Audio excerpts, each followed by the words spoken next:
Shalom, good evening. This is TV7 Israel News broadcast to you from Jerusalem. And in today's top stories, Jerusalem will not accept any violation by the Islamist Hamas and its terror affiliates to the hostage release deal outline.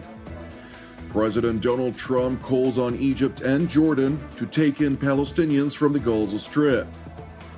Prime Minister Benjamin Netanyahu thanks President Donald Trump for keeping his promise to give Israel the tools it requires to defend itself. Jerusalem will not accept any violation by the Islamist Hamas and its terror affiliates to the hostage release deal's outline. Two violations were recorded on Friday when the Islamist Hamas failed to release female Israeli hostage Arbel Yehud, who per the deal's outline was supposed to be released on Saturday. Instead, Hamas exchanged Arbel with a female IDF soldier. Moreover, the internationally designated terror group Hamas did not provide a list articulating the state of the hostages that are due to be released in the first phase of the deal's outline. Hamas failed to meet its obligations to first release Israeli female civilian hostages as part of the agreement. We are determined to the return of Arbel Yehud, an Israeli citizen kidnapped from Near Oz, and also Shiri Bivas and her two children, Kfir and Ariel, whose welfare we are extremely concerned about.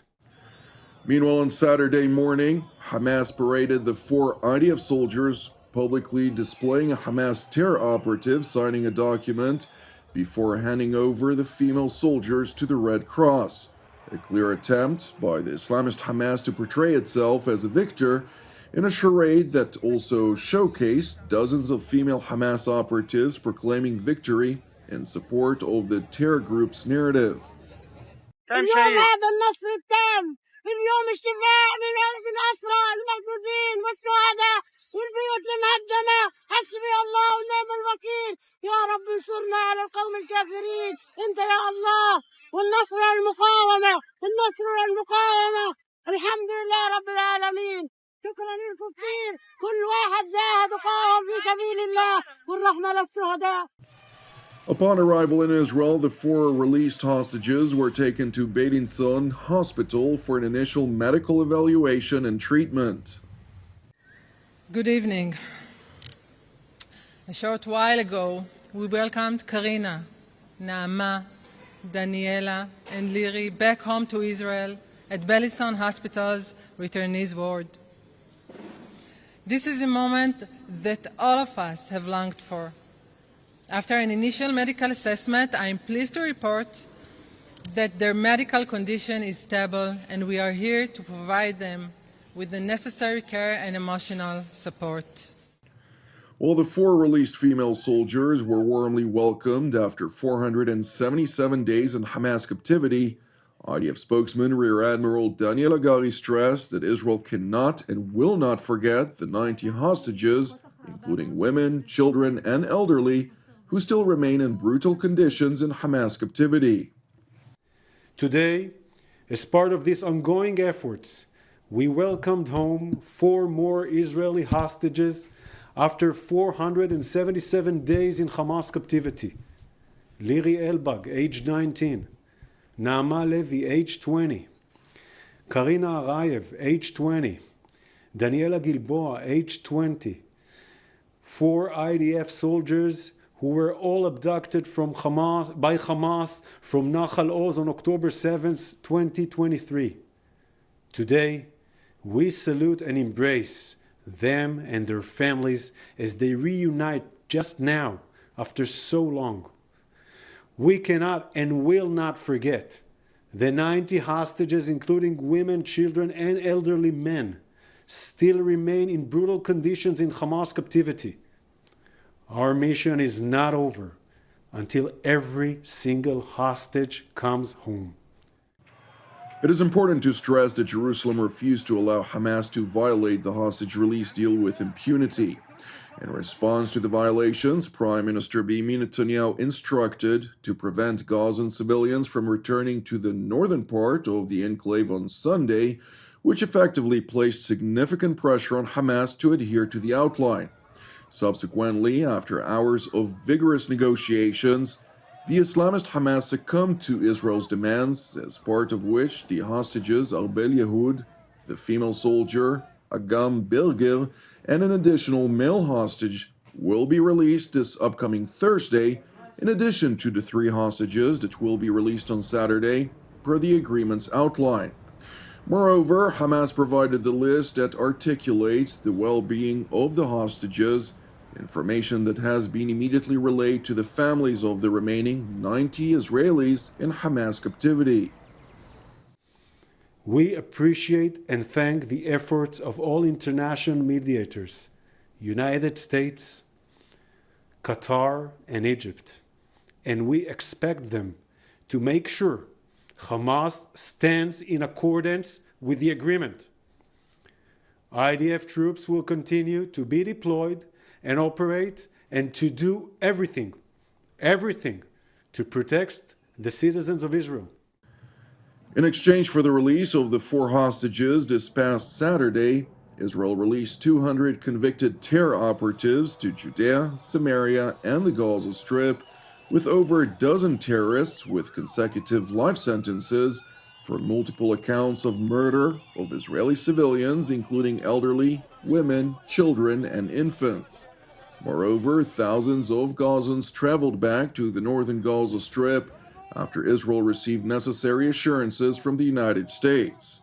Meanwhile, amid the start of negotiations regarding Phase 2 of the hostage release deal, U.S. President Donald Trump, while on board the presidential Air Force One, made a statement in which he stressed the necessity for Jordan and Egypt to take in Palestinian refugees from the Gaza Strip to allow for the reconstruction of the devastated enclave. I said to him, I'd love you to take on more, because I'm looking at the whole Gaza Strip right now, and it's a mess. It's a real mess. So you'd like Jordan to house people from Gaza? To take people. I'd like Egypt to take people. I'm talking to General El-Sisi tomorrow, sometime, I believe. And I'd like Egypt to take people, and I'd like Jordan to take people. You're talking about probably 1.5 million people, and we just clean out that whole thing. It's it's over the centuries that's many, many conflicts at site, and I don't know. It's something has to happen, but it's literally a demolition site right now. Almost everything's demolished. President Trump's remarks were immediately rejected by the Islamist Hamas, which remains convinced that it will remain the governing body in the Gaza Strip following the war. فيما يتعلق بتصريحات الرئيس الأمريكي الجديد دونالد ترامب بشأن تهجير الفلسطينيين تحت أي عنوان، العنوان المؤقت أو الأمد الطويل كما استخدم في التعبيرات التي نسبت إليه، أقول إنه إذا كان الشعب الفلسطيني وهو يقع تحت الإبادة الجماعية لم يتم تهجيره أو نقله من قطاع غزة وبقي مرابطا ورابضا على أرضه، فما الذي سيدعوه إلى الانتقال أو إلى التهجير مرة أخرى بعد أن توقفت الحرب وبعد أنه يفترض. Alongside Hamas, Jordanian Foreign Minister Ayman Safadi rejected President Trump's proposal as well. موقفنا من أن حل الدولتين هو السبيل لتحقيق السلام ثابت لا يتغير، رفضنا للتهجير ثابت لا يتغير، وهذا ليس فقط موقف ثابت راسخ لا يمكن أن تحيد عنه المملكة، ولكنه أيضا ضرورة من أجل تحقيق الأمن والاستقرار والسلام الذي نريده جميعا. While determinedly rejecting President Trump's suggestion, Amman's top diplomat did highlight the Hashemite Kingdom's intentions to cooperate with the Trump administration on furthering Jordan's own interpretation on what they hope may ultimately force a two-state solution upon Israel.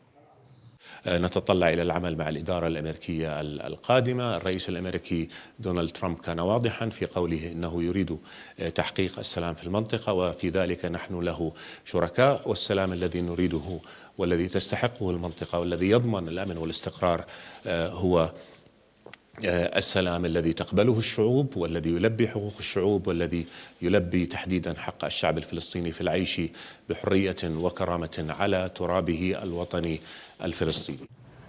Returning to the remarks made by President Donald Trump on his presidential aircraft Air Force One, the 47th President of the United States of America confirmed that he had terminated the Biden administration's decision to withhold shipments of 2,000-pound bombs which Israel had procured. Consequently, Prime Minister Benjamin Netanyahu responded to President Trump in a filmed statement expressing Jerusalem's deep appreciation.